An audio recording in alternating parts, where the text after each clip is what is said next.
আসসালামু আলাইকুম বন্ধুরা, কি মজার রেসিপিতে সবাইকে স্বাগতম। আজকে আমি তোমাদের সাথে শেয়ার করব কাঁচা আম দিয়ে তৈরি তেল ছাড়া টক ঝাল মিষ্টি আমের আচারের রেসিপি। আর এটি কিন্তু খুবই মজার হয়। আচারের জন্য এখানে আমি কিছু কাঁচা আম নিয়েছি, আর এই আমগুলো কিন্তু আটি সহ আম নিয়েছি। আটি ছাড়া আম দিয়ে কিন্তু এই আচারটা বানানো যাবে না। এখন আমগুলোকে একটু পাতলা পাতলা করে ছিলে নিতে হবে।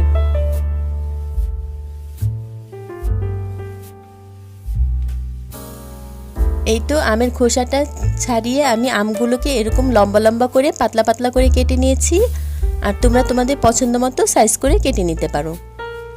এখন একটি বোলে সামান্য পরিমাণ পানি নেব, দিয়ে দিলাম 1 চামচের মতো খাবার চুন। এখন চুন আর পানিটা খুব ভালো করে একটু মিশিয়ে নেব।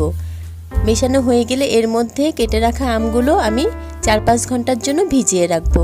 আমগুলো এই চুনের পানিতে ভিজিয়ে রাখলে আমের আচারটা বানানোর সময় আমগুলো কিন্তু ভেঙে যাবে না, একেবারে আস্তে আস্তেই থাকবে।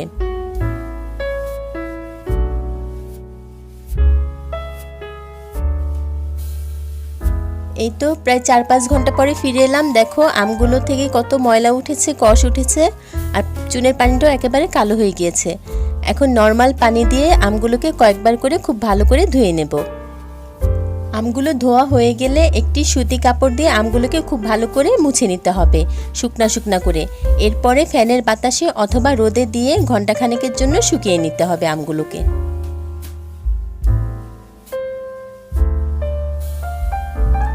আমটা শুকিয়ে যাওয়ার পরে আমটাকে এখন আমি রান্না করে নেব, মানে আমের আচার বানিয়ে নেব। এর জন্য 1 কাপ চিনি আর 1 কাপ গুড় নিয়েছি। তোমরা শুধু চিনি অথবা শুধু গুড়ও দিতে পারো। এখন সামান্য পরিমাণ পানি দিয়ে গুড় আর চিনিটাকে জাল করে নেব, যতক্ষণ পর্যন্ত না গুড় আর চিনিটা গলে যাচ্ছে ততক্ষণ পর্যন্ত।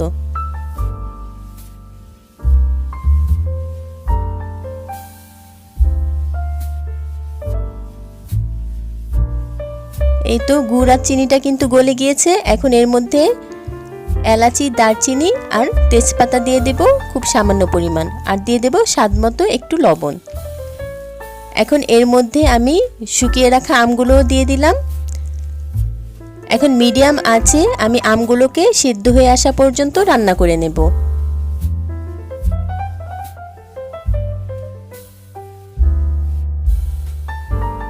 আর এই তো 4-5 মিনিট রান্না করার পরেই কিন্তু আমটা সিদ্ধ হয়ে গিয়েছে।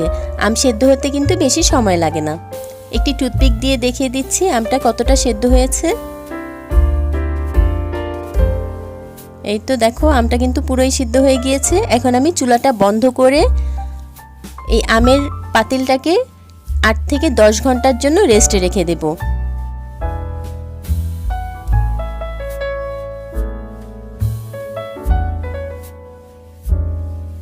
আর এই তো দেখো প্রায় 10 ঘন্টা পরে ফিরে এসেছি। আমগুলো কিন্তু একেবারে ঠান্ডা হয়ে রসে টইটুম্বুর হয়ে গিয়েছে, আর আমের শিরাটাও কিন্তু একেবারে পাতলা হয়ে গিয়েছে আম থেকে পানি বের হয়ে। দেখো আমের মধ্যে কতটা শিরা ঢুকে গিয়েছে। এখন আমি চুলাটা জ্বালিয়ে আমটাকে আবারও রান্না করে নেব, যতক্ষণ পর্যন্ত না শিরাটা ঘন হয়ে আসছে ততক্ষণ পর্যন্ত।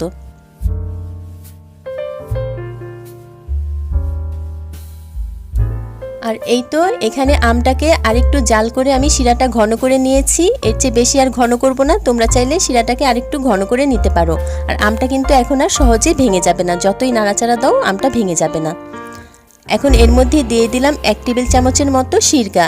সিরকাটা দিচ্ছি আমটা যাতে অনেক দিন ভালো থাকে তার জন্য, না দিলেও চলবে। আর এখানে 1 চামচ মৌরি আর 1 চামচ 5 ফোড়ন হালকা একটু তেলে গুঁড়া করে এখান থেকে 1 চামচের মতো দিয়ে দিলাম। এখন মশলা আর আমটাকে খুব ভালো করে আবার মিশিয়ে নিতে হবে। মিশিয়ে নিয়ে চুলাটা বন্ধ করে দিয়ে ঠান্ডা করে পরিবেশন করে নিলেই হয়ে যাবে খুবই মজার এই আমের আচারটা। আর এই আমের আচারটা কিন্তু শুকনো বয়ামে ভরে তোমরা নর্মালি অনেক দিন পর্যন্ত ভালো রাখতে পারবে, আর ফ্রিজে রাখলে তো বছরখানেক ভালোই রাখতে পারবে। আচারের রেসিপিটা যদি ভালো লেগে থাকে তাহলে প্লিজ লাইক দেবে, কমেন্ট করবে এবং আমার চ্যানেলটা সাবস্ক্রাইব করে আমার পাশে থাকবে। আজকের মতো তাহলে খোদা হাফেজ। সবার জন্য অনেক দোয়া আর ভালোবাসা রইল। ধন্যবাদ সবাইকে।